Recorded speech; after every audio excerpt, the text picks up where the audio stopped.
Raghav Chadha has sent it. It is in public domain and in 100% disregard of the provisions. It seems the gentleman has not read Rule 267 in once. बिल्कुल ठीक सुना आपने। इस बार फिर राघव चड्ढा ने संसद का नियम तोड़ दिया और यही वजह रही कि सभापति जगदीप धनखड़ भड़क गए।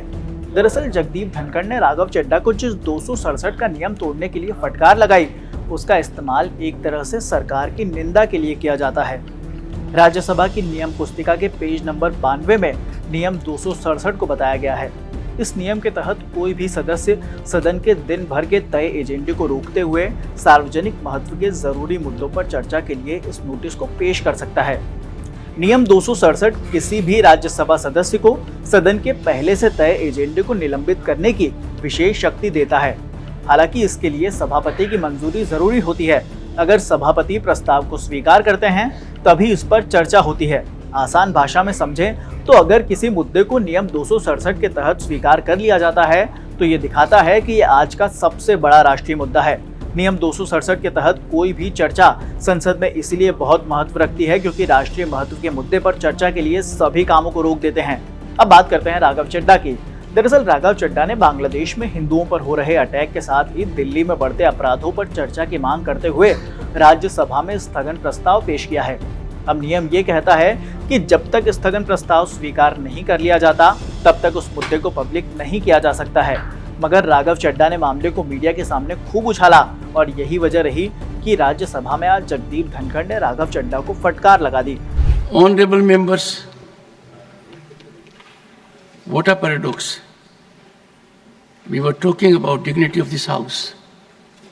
I have received 42 notices, the highest so far in the last quarter of the century of adoption of Indian Constitution. And the notices are under Rule 267. One of the notices, remarkably, is in public domain, whereas by bulletin and otherwise we have mandated there can be no advance publicity. But much worse, that I had to seek counsel from Jairam Ramesh. I called him to my chamber. He is not the one who sent it. Raghav Chadha has sent it. It is in public domain and in 100% disregard of the provisions. It seems the gentleman has not read Rule 267 in once. One second.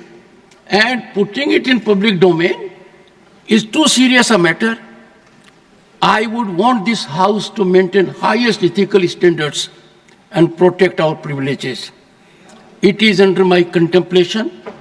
I discuss with leaders what steps to be taken because this is getting beyond control at the moment. 267 के इस नियम के तहत सदन में मामले उठाने के लिए सांसदों को पीठासीन अधिकारियों यानी कि राज्यसभा के सभापति और लोकसभा के अध्यक्ष को पहले से ही सूचित करना होता है। इसकी जरूरत इसीलिए होती है कि सरकार सांसदों को जवाब देने के लिए जरूरी जानकारी इकट्ठा कर सके। सभापति ने पिछले दिनों सदन में बताया था कि बीते 36 सालों में नियम 267 को केवल 6 मौकों पर ही अनुमति दी गई है। उन्होंने बताया कि केवल असाधारण परिस्थितियों में ही इसकी अनुमति दी जा सकती है।